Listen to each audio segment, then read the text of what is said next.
It's time for the Wrestling Perspective podcast. That's Lars Fredrickson. I'm Dennis Farrell, and we're not going to do emails this week. We promise we'll get to them next week, but we wanted to take a few minutes to talk about Jay Briscoe. And Lars and I, we were smart enough to realize that we didn't have a great relationship or a bad relationship with Jay to sit here and remember him as professionals. So we reached out to somebody who had several phenomenal tweets to bring them on to talk about Jay, because Lars, let's be honest, there have been some phenomenal busted opens. Remembrance of him was amazing, and nobody will be able to top that.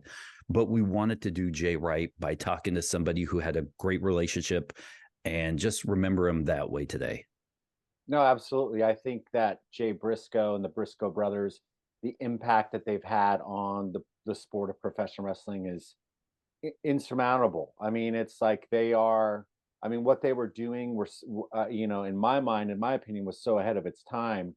And the guy, it's just it's a very sad story. But obviously having a long relationship with Ace, and super happy to have you on the show, Ace, because I know your tryout match. I mean, I know that you tweeted it and stuff, but your tryout match for Ring of Honor, Jay Briscoe was the guy that you got in the ring with. I mean, you got to have I mean, I don't know. I'm kind of at a loss for words tonight, but that's why I'm happy that you're here. Happy to be back. Happy to be with you guys. Under these circumstances, it's exactly why I wanted to talk. If you just simply called and asked, would you talk about Jay? Shit, yeah, I will. And I've said this. A lot of people have sent me condolences today because I put out messages, tweets. Just a quick, because it hits you when you know somebody. And I'm not going to pretend like I knew him or we kept in great touch all these years, but it's the wrestler bond that you have when you like somebody, when you have that love, when you've been in the ring and shared that love with them, and you shared, the camaraderie of taking care of each other in the ring and not killing each other, even though, what our art is. Yeah, he was and like that occurred to me talking to my wife last night about him, like, oh, stunned, like everybody that's in close contact with me. It just kind of brings you all together, and it just hit me like I couldn't believe it. He was, I looked it up, it was 2002. I didn't realize I was ever on a final battle, but that was the first final battle, I believe. And my tryout match, Gabe Sapolsky had seen me work when he was putting together the Second City Saints idea. He had seen me work because CM Punk had, just recommended me. Gabe was like, hey, is there anyone else out there? This is not about me, but I end up in Philadelphia at the Murphy Rec Center, and he's like, we're going to put you in. Basically, it was a dark match for Jay Briscoe. And I'm like, okay, I knew nothing about him. Mark was so young that I'm going to say Mark couldn't compete just yet there until just a little while later, but I believe he was either ringside or around, of course.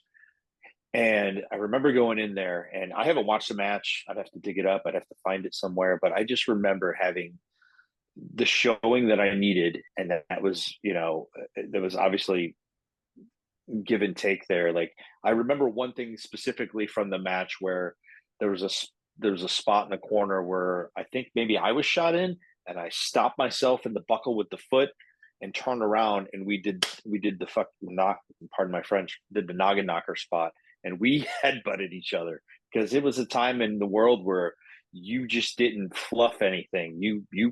We put it in there, and we didn't injure each other. It was just a solid knock. But I remember it being so good that hearing back from, at the time, from Punk and Samoa, like that he and Samoa Joe had watched the match. Like, geez, like we were just going at it and having a blast. And that helped put me on the map for Ring of Honor. So if that's 02, you've got all the years that I worked for Ring of Honor in between Japanese tours. Like, I stayed constant in Ring of Honor, and just like I said, it's so much up to him that helped me out there. Like, you have dead weight, it doesn't work for you in the ring. Like, I had such a capable opponent at that stage in his career. Think of how young he was. Yeah. And then when I go to a couple of years later, we're doing things where it's the Second City Saints versus the Prophecy. Sans Chris Daniels is off in TNA land, and it's just Moff and Whitmer against, like, me and Punk, or me and Cabana. And this match would be myself and Cabana in a three-way tag against the Briscoes. and that was like in Dayton, Ohio, I think. And, just things like that. I actually dug up another one to talk about, which I hadn't been around Ring of Honor so much. In 06, Punk was already gone, and Gabe put us together, myself and Cabana, against the Briscoes in Detroit. And the Briscoes looked phenomenal. And I remember the match being good. I remember it feeling good. I watched it last night, and I just was amazed, not at myself, but just like the way we worked together, the way we clicked. And that was one of the clips that I put online, was taking the stuffed Jay Driller.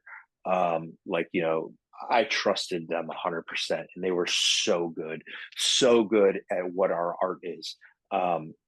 Jay, like those guys, I've always said this, that if I was in a bar fight, I want those guys. They're gonna step right up. Like they're with you, and that's the meaning of family.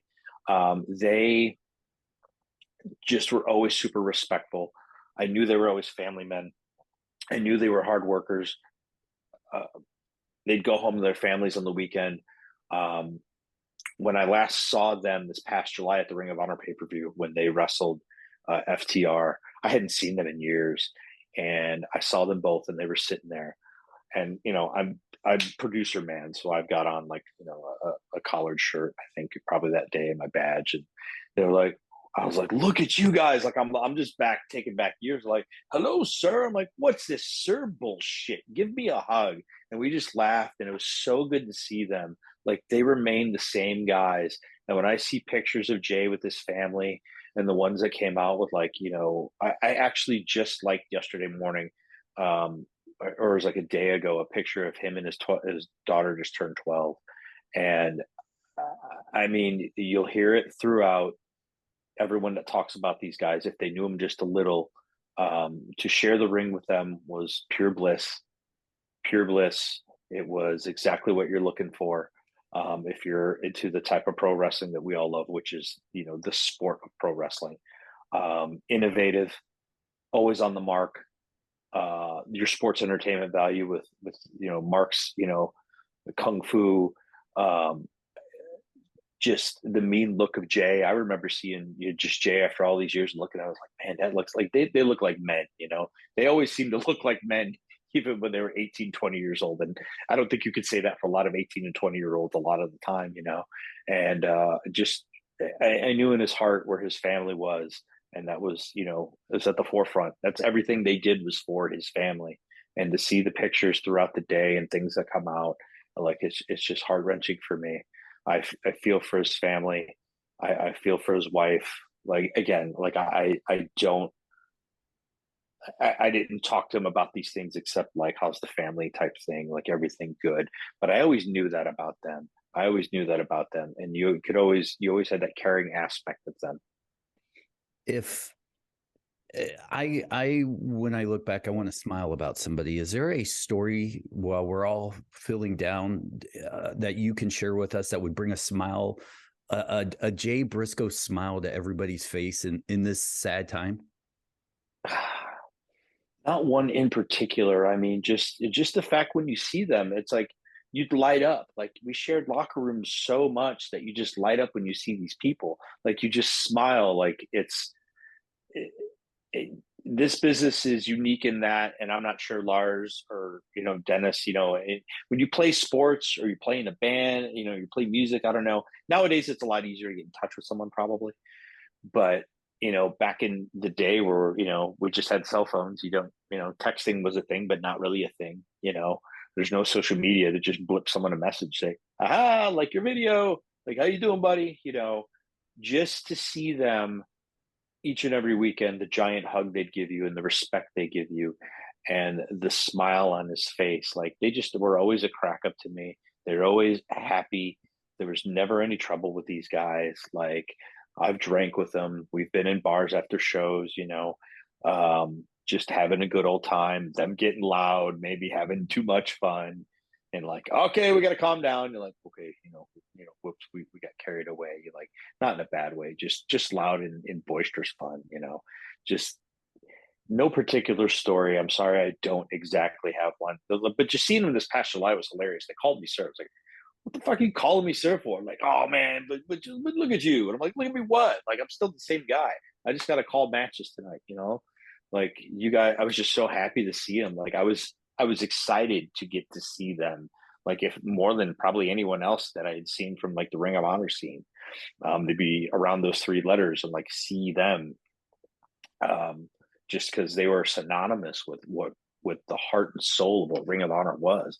Like, I know they've worked in Impact and different things at times, but they are so long associated with the ROH brand because they carried the banner forever.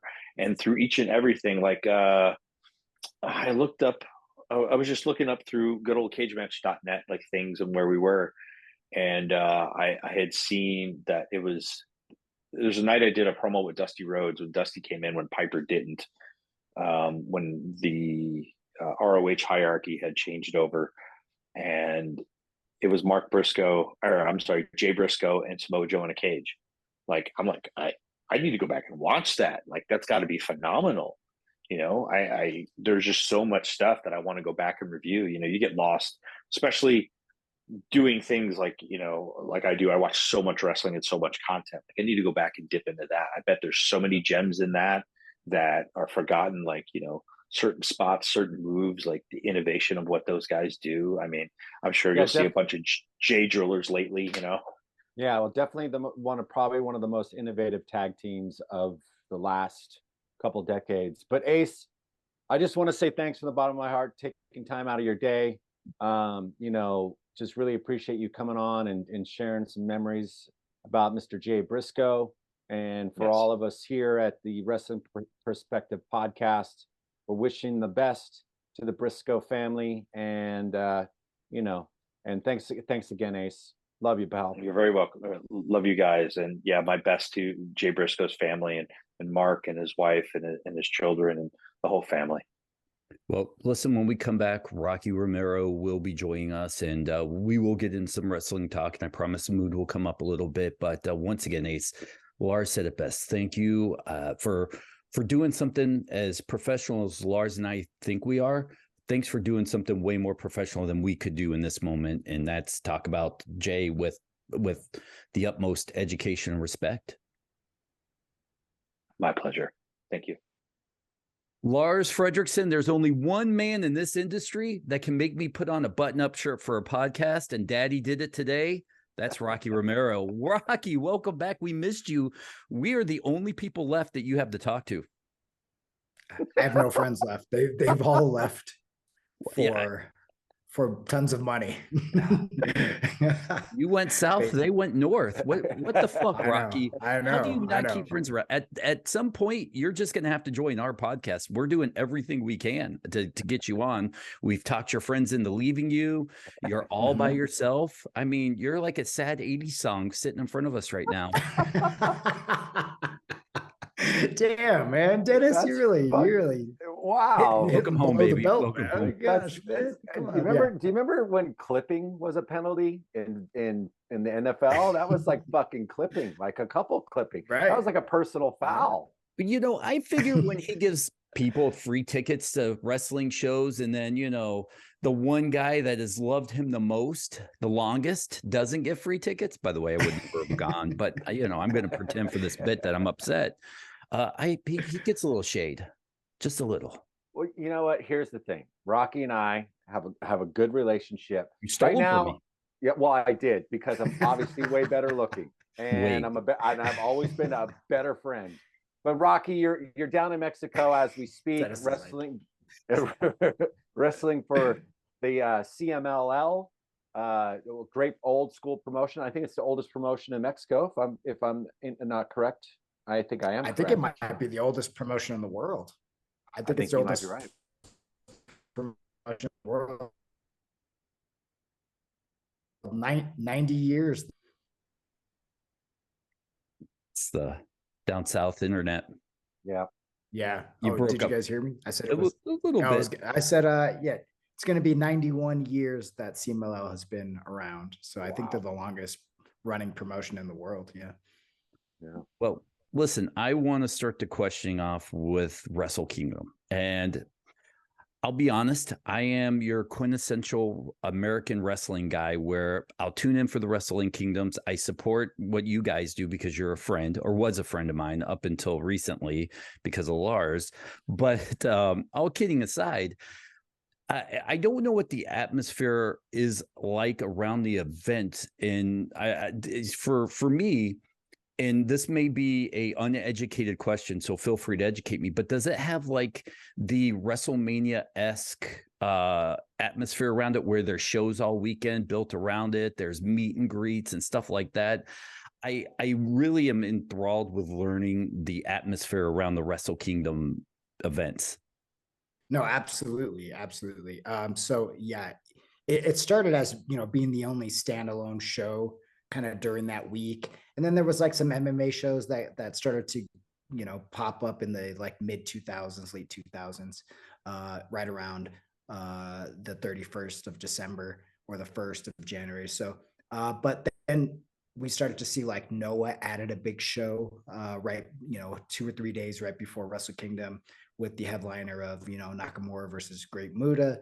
And DDT does a big show that's around the same time. And there's a bunch of other smaller companies that run Korakuen Hall and a bunch of the different halls, because now there's so many people coming from other countries over who, not only love New Japan Pro Wrestling, but also would like to see, wrestlers from other companies, DDT and stuff, because like the world is so small now. It used to be like back in the day when we were all watching wrestling, it was, you had find somebody who had like a DVD or a tape or something to watch, and just to get a glimpse of what wrestling in Japan was. But now, because it's on YouTube, it's, you see clips all over Twitter, Instagram. So like, definitely the wrestling world is a lot smaller, and it's a lot easier, and it's more accessible than ever. Well, I've had the distinct pleasure to actually go to two of those dome shows, right when they first started to kind of happen, when they were just standalone shows. And it was like a 5 hour long professional wrestling extravaganza. And it was like matches that you never thought in your wildest dreams that would happen. You know what I mean? Certain things took place there that wouldn't take place for the rest of the year. Do you feel like now you see like there's a lot of Americans and a lot of Europeans making it a destination? It's almost like a holiday destination in January in Japan, which is freezing fucking cold. So are you seeing a lot more, people from Europe and United States and all over the world coming to these shows? 100%. So, I mean, pre-pandemic, I think 2020 Tokyo Dome, which was the last dome right before the pandemic, I think we had the biggest influx of of foreign, tourists coming in for specifically to come to Wrestle Kingdom was their primary objective. And then secondary was like, they've never been to Japan, or they had been a couple times prior and they just love Japan. So, which is cool. It's like, it is great timing because it's right around the holidays where people actually have, they can take a week or two off, so they actually come. And like you said, Lars, is super cold, but like it's still a great time to come and visit Japan, and it's a good excuse to get that that extra time off and do Wrestle Kingdom and now all the other shows that go along with. Like for example, I know this goes back to what Dennis was asking, was even I saw like Samurai Del Sol. He was doing an autograph session at a local, like this place called Haoming, which is like he's like a wrestling designer slash like artist, and he ended up doing a signing just like with like a week advance, and then but that's like kind of how WrestleMania is. When you go to WrestleMania weekend, it's things just pop up and you're just like, okay, cool, I got a signing tomorrow. Wasn't planning on it, but I'm already here, let's do it. I've got some Karl Anderson questions, which we'll jump into. But I guess my follow-up for this before I get to my Karl Anderson question would be, is there anything more the leadership over in Japan for New Japan can learn for the way American companies craft big wrestling event weekends with conventions and stuff like that? Or are they on par with what we do over here? No, I think that they definitely understand that, but I think it's just a matter of, Wrestle Kingdom itself, the event is such a massive event. I mean, we had 26,000 people there, just this year. And then, like I said, the year before, the 2020, right before the pandemic, we did Wrestle Kingdom over 2 days with like, it was like 70,000 total, fans over 2 days. So I think that there definitely would probably be some interest, but like those events alone are just, it kind of just like maxes out, kind of everybody's time and that they put into it, because this is a year in the making every time. So I feel like maybe if we were a little bit of a bigger company, then I think that we could probably handle like doing a big convention, an access style convention, maybe whatever, a Hall of Fame and stuff like that. But I think that we have 2 to 3 shows, pretty big shows, in a matter of 2 to 3 days. And it's just, I think it's just kind of like, and then you're coming off of a holiday, which is like everybody takes, basically like Japan shuts down for like a week and a half right before Wrestle Kingdom. So like everybody's off. So they've done all the preparation, whatever, the last minute preparation, like 3 to 4 weeks before, then everybody goes off, everybody's off from vacation for a week and a half. And then you come back on the 2nd, and then the show's on the 4th. So you got 2 days to kind of like do any last minute stuff, And we all know your business partner, Karl Anderson, goes to WWE holding one of your prestigious belts. And I'm not sure if you talked about this, but I don't listen to a lot of other podcasts other than when you guys were doing yours. And I don't read a lot of the news, so I'm not caught up. So this is a Dennis Farrell question. What was the talks like with WWE on getting him to the event? Or was it just one of those, it's understood, he's under contract, he has a belt, whatever he does next? And I heard rumors, I don't know if this was true or not, were there any talks of AJ Styles showing up to be in Karl Anderson's corner? And now I'm done with the Karl Anderson questions. A lot to unpack there, Dennis, but yeah. I've got time. We've got an hour, buddy. So yeah, when Karl, was entertaining signing, Karl and Luke were entertaining signing with WWE. There was always like, well, we're going to finish out our dates no matter what, or at least we'd like to finish out our dates. And, that's like, we're going to talk to Triple H and, make sure that he thoroughly understands that. So, like, even though all this was going on, of course, it was like stressful because you don't know what's going to happen. And, Triple H, seemed cool, but I never met Triple H. I don't know him, so like, I don't really know exactly how it's going to go down. And, but just talking to the guys, they were always like, no, Triple H is cool. He totally understands it. He wants us to do the right thing. It's very different than how WWE was prior. So, so yeah, so like, so I always felt like somewhat comfortable, but then we had announced, New Japan had announced Karl for the Osaka show to defend the title against Hikuleo, which happened to be the same day as the Saudi Arabia show. So then when the Saudi Arabia show, and they just got signed, they just got put into that hot angle with Finn Balor and his group. So then it was like, they obviously needed them. So, they were going to have to pull the card of like, guys, we just signed you. We're going to need you for this show, but we'll make it up to New Japan. So I talked to Triple H himself. He confirmed that, they'll gladly make it up. And there was a couple times where like just getting him, I mean, he's so busy, just getting him on the phone or getting a text back, and just making sure we're all good. He make it, even though he's probably the busiest man in professional wrestling. So like, there was a couple of times where I was like worried, but I was just hopeful that it was all going to work out. And then finally, eventually, it did work out. And then as for AJ, so, I mean, there was some talks about AJ possibly coming, but only because AJ himself thought it would be cool if he showed up, so like AJ himself, I think if it was up to AJ and then he didn't get hurt, maybe he would have, shown up, but there was really nothing official, I'd say. Well, I mean, there's a lot of big news with New Japan, and we've talked about it a few times, just how much you guys have grown, just over the course of how many times you've been on this podcast since I've been here. But now when you look at New Japan, it looks like it's trying to be a major player in the United States. I mean, it is somewhat to a certain degree. I mean, with the signing of, Mercedes Moné, right? And then you've got this like cross promotion almost where Karl Anderson can come from the WWE to, defend his champion or wrestle, for a totally completely different company. I mean, even though there has been a history there, but do you see New Japan coming up to be a major player in the American market? I think that, we could definitely be like a strong, third brand, third, company. Obviously, like there's really no competition with WWE. They're just so massive, right? And it's just such a different business model. AEW is probably second, obviously closest to what WWE is. And they've been so awesome with sharing their platform with New Japan. Forbidden Door was a massive success last year. They've always been so great about having our talent, shining our talent, and vice versa, letting talent, obviously like Kenny coming over to Wrestle Kingdom was pretty massive.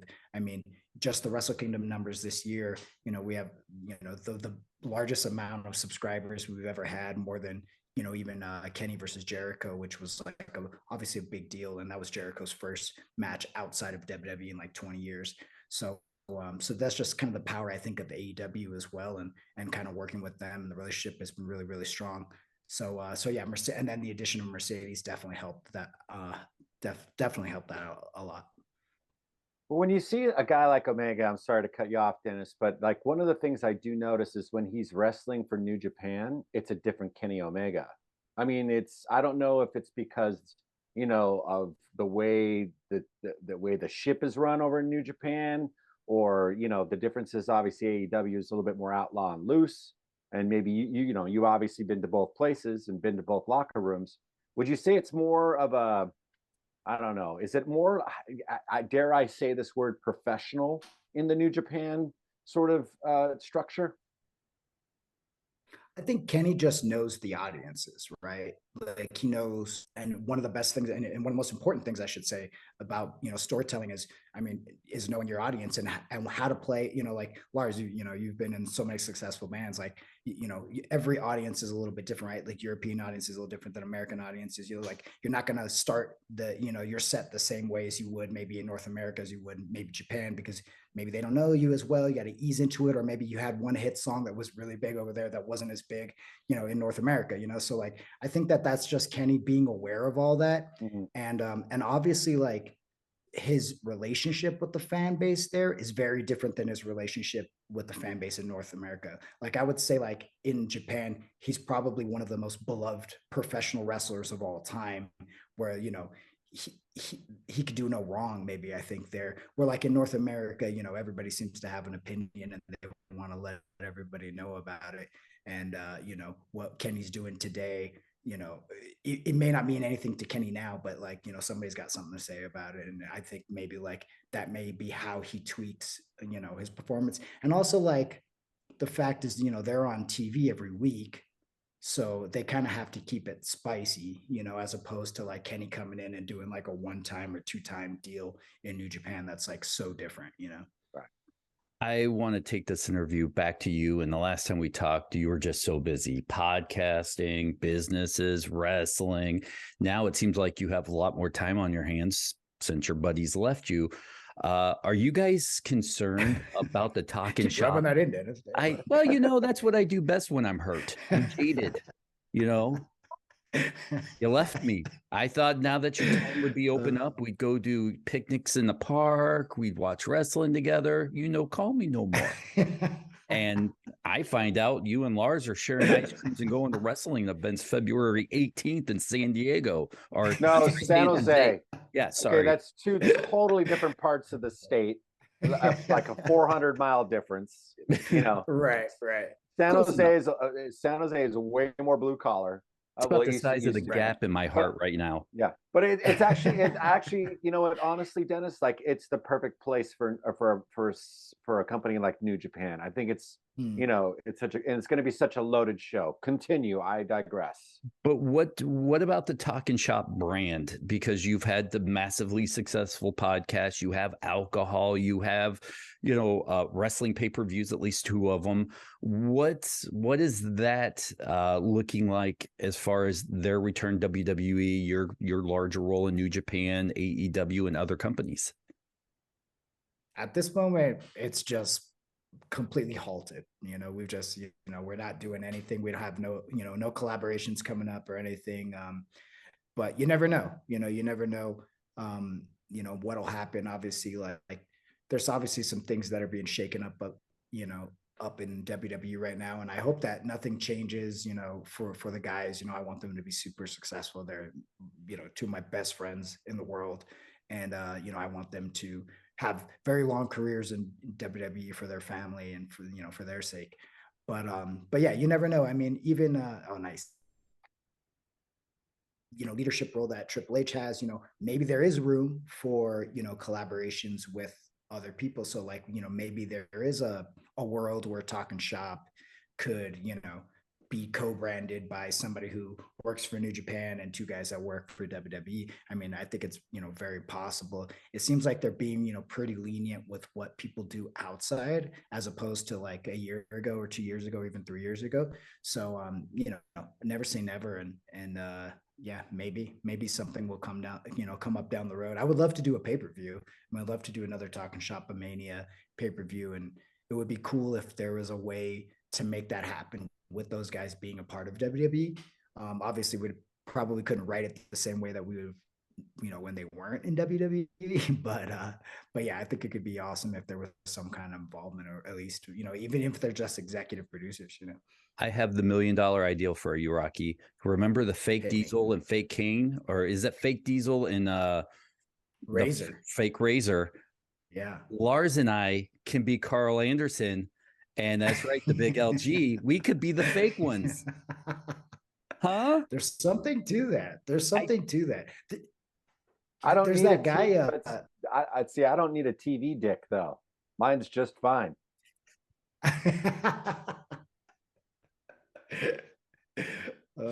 So I'm Karl. Well, there it is. I was gonna flip you for it, but you can have it.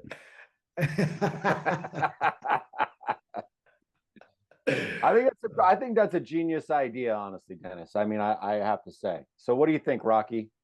I think we can make that happen. If we end up doing TalkNShop and Mania 3, like we promised to do for the last 2 years, we finally make it happen. Or I should say, I finally make it happen now. Then yeah, you guys are in. Yes. Fake LG and fake Karl Anderson, fake Machine Gun. Yeah, I'll do that whole thing. I got that shit. Well, you're doing this big show in San Jose. I mean, I think to myself, you guys have a big signing with Mercedes. There's obviously other American talent that is huge out there that you guys probably could sign. But of all, I would think that, doing something like this would be like in more of a major city. How did San Jose, because it's the second time now you run this town? And I kind of want, go ahead. Yeah, I think it's the 3rd time that we're going to run it. And to be honest, I think that market, kind of Northern California, is kind of an underserved market in professional wrestling. There's a ton of fans. It's extremely accessible from, so many places on the West Coast. And, and it's an easy, it's a major city, you fly into San Francisco, or you can fly served, wrestling populace that really enjoys wrestling, So, and we found that out when we did the, what's the big arena in San Fran? Cow Palace. Cow Palace. Yeah. So when we did the Cow Palace, we did a great number there. So I feel like there's just a lot of fans there that definitely get it and really like professional wrestling and get like what New Japan is and how cool it can be. So I feel like, showing up there every year is really important. It seems like this iteration of New Japan America has been so much more successful than the Dojo of the past. What did you guys learn from that first attempt at New Japan in the United States that you're doing different now? It's completely different beast. It's just such a completely different beast. You know, like the original dojo that was opened back in 2002. I mean, it was a personal gym that Antonio Inoki wanted to get made, and he had the vision, obviously, like of using that as a place to train wrestlers and fighters to go back to Japan, and whether it be New Japan or Pride at that time or whatever. But like that was going to be his kind of like the heartbeat of it all. But the world wasn't there yet. You know, we didn't have the technology that we have now that would you know, open up the doors, you know, to be in every single home, you know, in the world, you know, in some kind of way, whether it's through YouTube or you know, whatever, Fight TV or something, you know. So you know, it just, the world wasn't really caught up. The vision was there and the idea was there, but you know, you wouldn't have been able to make it happen. And now you can easily make that happen. And you know, everybody kind of picks and chooses what they want to watch and what they like. And you know, so it's kind of like perfect for, you know, a professional wrestling company like New Japan, which is, you know, based in Asia, and but is able to come over to America and do shows, you know, often. Is there a plan for New Japan to bring an office into America? We have one. Well, I We mean, have an office. you know, Yeah, like we I have an mean, office in Los Angeles. Yeah, right? no, But we have. I'm I mean, saying, we go ahead, Lars. no, I was thinking more of like a bi-coastal kind of thing, you know, where it seems like in Japan the reach is everywhere, right? You know, and in Mhm. America, and there's Canada and there's Mexico, these types of things. And if you had, you know, I'm just thinking like, what's the world domination plan? Right, right. I mean, I guess, yeah, like the scalability of it all. That's like, I mean, I think that's a really big undertaking. You know, that would obviously cost a lot of money, and I think you'd lose a lot of money in the beginning. So, and you know, New Japan's not really in the you know, they're not the type of, no, they've been around for, you know, 50 years or whatever. You know, they're very smart, and the reason they've been around for 50 years is, you know, they kind of pick and choose their battles kind of wisely, you know. So instead of just dumping a bunch of money, and I think into, you know, just having a promotion and running shows and just doing that over and over and over until hopefully it catches on or like people get into it. I mean, you know, it's kind of risky, I think, you know. So I think that's better to be smart about it, you know, choose you know, what cities we go to wisely. Like San Jose is a great city, like I said, that been, you know, we're able to sell it out already. And you know, and you know, we can go to New York, we can go to Chicago, we can go to LA, we can sell those out pretty easily. So now I think it's just kind of fine tuning the product here and kind of, you know, making improvements, like, you know, where it counts, like to product, you know, when it comes to production, you know, help, you know, having AEW help us with a lot of things, you know, like promotional stuff. Having impact and access has been super important in growing our audience and getting a more stable, you know, hardcore audience, you know, is really important. So I think those are all the tools that we need to be doing. Obviously, I think we need more exposure just in general. Then we could probably take those steps, you know, that you're talking about, like opening, you know, being a completely bi-coastal, you know, production where we're going back and forth, you know, every week, every other week, you know, whatever it might be. But I think we need those other kind of key steps first, you know, whether it be like you know, a bigger, you know, a big TV partner or a big streaming deal or something like that. I think would help us to be more successful faster. You know, in the Kind of do it past, the old school way now, you know. doing podcasts. Yeah. You know, in the past, Lars and I talk about how Impact is viewed kind of as a developmental territory at times. But, you know, in the past, New Japan has been the place where people go, become big stars, both for other companies. And I know at times it's left a bad taste in New Japan's mouth. Now, the last couple of years, we see you guys being more proactive in the free agent market. You go out and you do the Chris Jericho thing, which was huge. And it felt like a game changer or a moment for that company. Now, you know, Mercedes Moné, you go out and grab her when literally no one else could. Where did that change in thinking or that change in aggressiveness from the company side come from? Honestly, I think a lot of it has to do with, you know, just kind of being that New Japan is such a unique product and it's such like for especially a hardcore wrestling fan, it's just a really cool, interesting product. It's shot completely different in Japan. It looks different. The wrestling is even feels different, even though like a lot of it could be pretty much the same type of matches. It's just the pacing is different and everything. So I feel like for a lot of wrestlers, especially, if they came, through North America or whatever, they went straight to WWE, or they went, whatever, now AEW or whatever, Impact, that they want to cross that, off the bucket list of going and wrestling for New Japan, doing a Wrestle Kingdom. I mean, a Wrestle Kingdom, not as big as WrestleMania, but maybe the second kind of biggest thing. It's kind of the most unique thing that's like that. Like where else can you go and do, wrestle in front of 30,000 people, 40,000 people in one night? So I think that for a lot of people that they want, a lot of wrestlers, they want to check that off their bucket list, and then be like, I was kind of like trying to think of like how to compare New Japan and like WWE or AEW. And it's like WWE and AEW are like if this was like the movie business, they would be like the really big studios. They're doing Marvel movies, they're doing this and that. And I think that New Japan would be more like a bigger, it's still like a major, but like an independent, like a Miramax or something like that. Something like, and I think that's so like, yeah, everybody wants to do the big budget movies. You're going to make the most money, you're going to do this, you're going to do that, it's going to be great for your career in the long run. But like secretly, everybody really wants to do the the lower budget indie films that like with the media roles. And I think that that's kind of the comparison between WWE, AEW versus New Japan.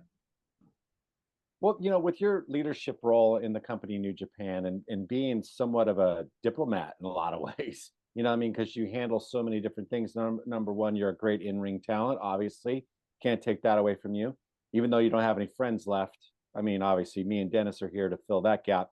But I mean, are you part of these decisions, bringing the American talent in? Are you a liaison, so to speak? Are you the one that's like maybe giving the office ideas on what the next move could be, because your feet are firmly planted in the state of California? Well, not now. He's in Mexico. Well, whatever. My point is, No, I got you, Rocky. right. No, 100%. I mean, I've definitely always been, some kind of talent scout or like a liaison, because because this is Japanese company, like I feel like for the last maybe almost 10 years, I've been some kind of starting point, whether it was official or not official. Now it's a bit more on the official side. So and luckily I have because I've been doing this for these really great relationships, like all the guys that were, that I came up with, Ring of Honor and in the LA Dojo. I mean, they're all mega stars now. So like I have, I can call them up. I can, and say, hey, well, like, or they can call me up and reach out and be like, hey, I really want to come and do Wrestle Kingdom. And it's like, okay, well, cool. Let's see if we can try to make it happen. At least that's the first step of getting things kind of going. So yeah, I think that's definitely the role that I've like filled in the last few years, as well as like looking for the next generation. Like when we created New Japan Strong, that was the idea of like, during the pandemic, everybody was separated. We didn't know what to do. We still needed to make content for a New Japan World. We created Strong, and had to go and find a completely new roster, of a bunch of talented wrestlers that could have filled in and come over to Japan at any moment. So you definitely, heavily involved in that, heavily involved in the US product itself, and always trying to figure out how to make the main product better and pop. So like, Mercedes, like, working with WWE to make Karl Anderson, happen. And obviously Kenny as well, was integral in working with Kenny to get that happen for the Tokyo Dome. And then also like Forbidden Door, working with Tony's, side by side, every week for months, and talking to him and trying to get everybody to agree on the matches, agree on this, like what's, all the background stuff. But working with AEW has been, a breeze when it comes to that. It's just a lot of work. Yeah. Lars was on to something, and I kind of want to piggyback off his question of when you have this strong talent and you send them over to Japan, we all talk about the WWE style, and New Japan has its own style, and certainly the fans are way more drastically different than us here in America. Do you still kind of have to prep wrestlers before going over with like, hey, listen, just so you know, when you get over there, you're not going to get the same reaction, or you need to do A, B, and C to get any sort of reaction out of them? Or do they kind of already know? I think for the most part, people can kind of do their own like research about it, obviously, like it also, depends on the situation. So, now in the whatever you want to say, coming out of the pandemic or whatever, still there's a lot of rules and regulations in each arena, and each arena is different, right? So, some arenas, they still only allow clapping with no cheering. Some arenas be 50% with cheering. A Tokyo Dome was completely, was at full capacity with cheering, but still fans are still a little timid to go ahead and go back to where they were pre-pandemic. So you just kind of got to go with the culture, because in Japan, it's, if it's like it's level, I think like 4 or something, or level 2, whatever it is, it's like one of the highest pandemic, degrees, by their version of what the CDC is, so like they're taking it, extremely serious. So like nobody's in a rush to, I think, to like just go nuts, just yet. Now, I think when that drops, and they're talking about it dropping in April, probably all of that will disappear. And then we'll really start to see fans like come back and droves, and hopefully, start cheering like they were pre-pandemic. So, I think it like, people, sometimes they ask when they're, for pointers and things like that. Tokyo Dome's a crazy place because it's so big. You go out there and you could, you'll be talking on the mic, and there's this crazy reverb because it's so huge. And then, so when you start talking, you can hear yourself in a really weird way, and then it bounces back at you. And it's just like, kind of takes you out of the moment a little bit. It could. So, that's definitely a thing that probably people aren't used to as well. It's just very different, Yeah, that building is definitely acoustically a little strange, I would say. Yeah. But the For sure. atmosphere, when I'm looking forward to seeing everything kind of go back to normal there, because when you watch, that crowd get invested and get excited, you can't help but feel that same, passion. And that's probably what made me a fan of Japanese wrestling, was also the fans and their reaction, their responses to the wrestlers, even though the commentary was in Japanese. I had no fucking idea what was going on, but I knew the players, so that was good enough. I guess if I had one last question for you, Rocky, like, we've had you on a few times here. Your role seems to get more and more deeper into the office part of the business. Did you ever think that this was going to be the future of you, in the sense where you're going to have that much control, power, and respect to make these kinds of decisions? I know that's a very unhumbling question, but I mean, honestly, not at this level. I feel like I'm extremely proud of, the accomplishments that I've, had over the last couple of years. And I mean, they're really big wins, I feel like, like getting Kenny to the Tokyo Dome after, Kenny left to form AEW. And, there was kind of a bit of a miscommunication between the New Japan office and Kenny, and like what Kenny wanted, even though, like the former president at the time was, didn't really understand it. So like to be able to go back and help to mend that. And not only that, but like have a huge home run success with, Omega versus Ospreay. People talking about that it could be the, the greatest match that they've ever seen, or one of them. That's like, dude, that's like something that I helped put together. I wasn't the one who went out there and hit the home run. That was the guys, but like, just being a part of it to bring, kind of bring it all together is massive. Like I said, bringing Forbidden Door together with Tony and AEW and New Japan, like all these different, two big organizations with two different ways of looking at wrestling, and a bunch of stars that have never met or talked, maybe, and bringing them all together under one roof. That's a huge home run as well. So I definitely never thought I would be doing it on this level, and it's kind of crazy that I am. And I don't know, I feel humble, and I feel pretty fortunate. Well, I just wanted to point that out, that there's, two players to all this stuff, and what the fans have been able to see. You've played a big part in that. And I don't think you get that much credit. I think it's always like the owners of the companies or whatever, but there's always that guy. And I know that you're a humble motherfucker, and that's why I love you so much. But I just wanted to point that out, is that a lot of this stuff wouldn't have happened if there wasn't a Rocky Romero. So kudos to you, my man. Thanks, man. Thanks, guys. I appreciate that. Whoa, I got one last question. You're not getting... No. That was the perfect outro, bro.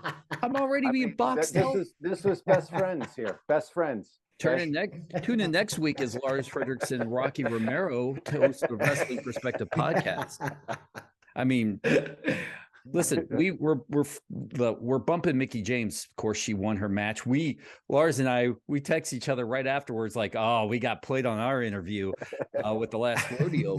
But my last question kind of goes into that. When you hear an interview with someone like a Mickie James, who was on this podcast talking about, the one thing she really wants to do is wrestle in Japan, or, the week before where Josh Alexander says, I want to defend the Impact Championship in Japan.